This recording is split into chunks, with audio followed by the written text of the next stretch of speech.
Chapter 7. Organized Planning. The crystallization of desire into action. The sixth step toward riches. You have learned that everything man creates or acquires begins in the form of desire. That desire is taken on the first lap of its journey, from the abstract to the concrete, into the workshop of the imagination, where plans for its transition are created and organized. In Chapter 2, you are instructed to take 6 definite practical steps as your first move in translating the desire for money into its monetary equivalent. One of these steps is the formation of a definite practical plan, or plans, through which this transformation may be made. You will now be instructed how to build plans which will be practical, viz. A. Ally yourself with a group of as many people as you may need for the creation and carrying out of your plan or plans for the accumulation of money, making use of the mastermind principle described in a later chapter. Compliance with this instruction is absolutely essential. Do not neglect it. B. Before forming your mastermind alliance, decide what advantages and benefits you may offer the individual members of your group in return for their cooperation. No one will work indefinitely without some form of compensation. No intelligent person will either request or expect another to work without adequate compensation, although this may not always be in the form of money. C. Arrange to meet with the members of your mastermind group at least twice a week, and more often if possible, until you have jointly perfected the necessary plan or plans for the accumulation of money. D. Maintain perfect harmony between yourself and every member of your mastermind group. If you fail to carry out this instruction to the letter, you may expect to meet with failure. The mastermind principle cannot obtain where perfect harmony does not prevail. Keep in mind these facts. First, you are engaged in an undertaking of major importance to you. To be sure of success, you must have plans which are faultless. Second, you must have the advantage of the experience, education, native ability, and imagination of other minds. This is in harmony with the methods followed by every person who has accumulated a great fortune. No individual has sufficient experience, education, native ability, and knowledge to ensure the accumulation of a great fortune without the cooperation of other people. Every plan you adopt in your endeavor to accumulate wealth should be the joint creation of yourself and every other member of your mastermind group. You may originate your own plans, either in whole or in part, but see that those plans are checked and approved by the members of your mastermind alliance. If the first plan which you adopt does not work successfully, replace it with a new plan. If this new plan fails to work, replace it, in turn with still another, and so on, until you find a plan which does work. Right here is the point at which the majority of men meet with failure because of their lack of persistence in creating new plans to take the place of those which fail. The most intelligent man living cannot succeed in accumulating money, nor in any other undertaking, without plans which are practical and workable. Just keep this fact in mind, and remember when your plans fail, that temporary defeat is not permanent failure.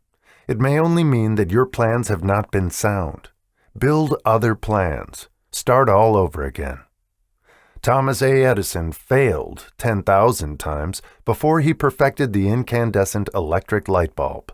That is, he met with temporary defeat 10,000 times before his efforts were crowned with success. Temporary defeat should mean only one thing: the certain knowledge that there is something wrong with your plan. Millions of men go through life in misery and poverty because they lack a sound plan through which to accumulate a fortune. Henry Ford accumulated a fortune not because of his superior mind, but because he adopted and followed a plan which proved to be sound. 1,000 men could be pointed out, each with a better education than Ford's, yet each of whom lives in poverty because he does not possess the right plan for the accumulation of money. Your achievement can be no greater than your plans are sound. That may seem to be an axiomatic statement, but it is true. Samuel Insull lost his fortune of over $100 million. The Insull fortune was built on plans which were sound. The business depression forced Mr. Insull to change his plans, and the change brought temporary defeat because his new plans were not sound. Mr. Insull is now an old man. He may, consequently, accept failure instead of temporary defeat. But if his experience turns out to be failure, it will be for the reason that he lacks the fire of persistence to rebuild his plans. No man is ever whipped until he quits in his own mind. This fact will be repeated many times because it is so easy to take the count at the first sign of defeat. James J. Hill met with temporary defeat when he first endeavored to raise the necessary capital to build a railroad from the east to the west, but he too turned defeat into victory through new plans. Henry Ford met with temporary defeat not only at the beginning of his automobile career, but after he had gone far toward the top. He created new plans and went marching on to financial victory. We see men who have accumulated great fortunes, but we often recognize only their triumph, overlooking the temporary defeats which they had to surmount before arriving. No follower of this philosophy can reasonably expect to accumulate a fortune without experiencing temporary defeat. When defeat comes, accept it as a signal that your plans are not sound. Rebuild those plans and set sail once more toward your coveted goal. If you give up before your goal has been reached, you are a quitter. A quitter never wins, and a winner never quits. Lift this sentence out, write it on a piece of paper in letters an inch high, and place it where you will see it every night before you go to sleep, and every morning before you go to work. When you begin to select members for your mastermind group, endeavor to select those who do not take defeat seriously. Some people foolishly believe that only money can make money. This is not true. Desire, transmuted into its monetary equivalent through the principles laid down here, is the agency through which money is made. Money of itself is nothing but inert matter. It cannot move, think, or talk, but it can hear when a man who desires it calls it to come. Planning the sale of services. The remainder of this chapter has been given over to a description of ways and means of marketing personal services. The information here conveyed will be of practical help to any person having any form of personal services to market, but it will be of priceless benefit to those who aspire to leadership in their chosen occupations. Intelligent planning is essential for success in any undertaking designed to accumulate riches. Here will be found detailed instructions to those who must begin the accumulation of riches by selling personal services. It should be encouraging to know that practically all the great fortunes began in the form of compensation for personal services, or from the sale of ideas. What else, except ideas and personal services, would one not possessed of property have to give in return for riches?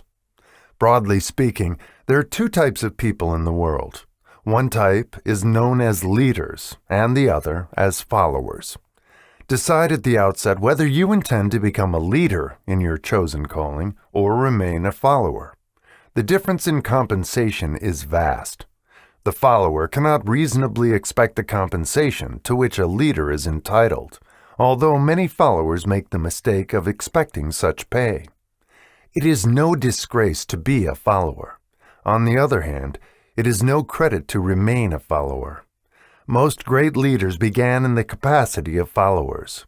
They became great leaders because they were intelligent followers. With few exceptions, the man who cannot follow a leader intelligently cannot become an efficient leader. The man who can follow a leader most efficiently is usually the man who develops into leadership most rapidly. An intelligent follower has many advantages, among them the opportunity to acquire knowledge from his leader. The major attributes of leadership. The following are important factors of leadership. 1. Unwavering courage based upon knowledge of self and of one's occupation.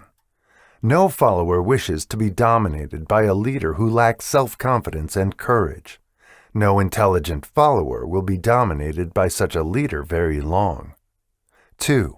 Self-control. The man who cannot control himself can never control others. Self-control sets a mighty example for one's followers, which the more intelligent will emulate. 3. A keen sense of justice. Without a sense of fairness and justice, no leader can command and retain the respect of his followers. 4. Definiteness of decision. The man who wavers in his decisions shows that he is not sure of himself. He cannot lead others successfully. 5. Definiteness of plans. The successful leader must plan his work and work his plan. A leader who moves by guesswork without practical, definite plans is comparable to a ship without a rudder. Sooner or later, he will land on the rocks. 6. The habit of doing more than paid for. One of the penalties of leadership is the necessity of willingness, upon the part of the leader, to do more than he requires of his followers. 7. A pleasing personality. No slovenly, careless person can become a successful leader.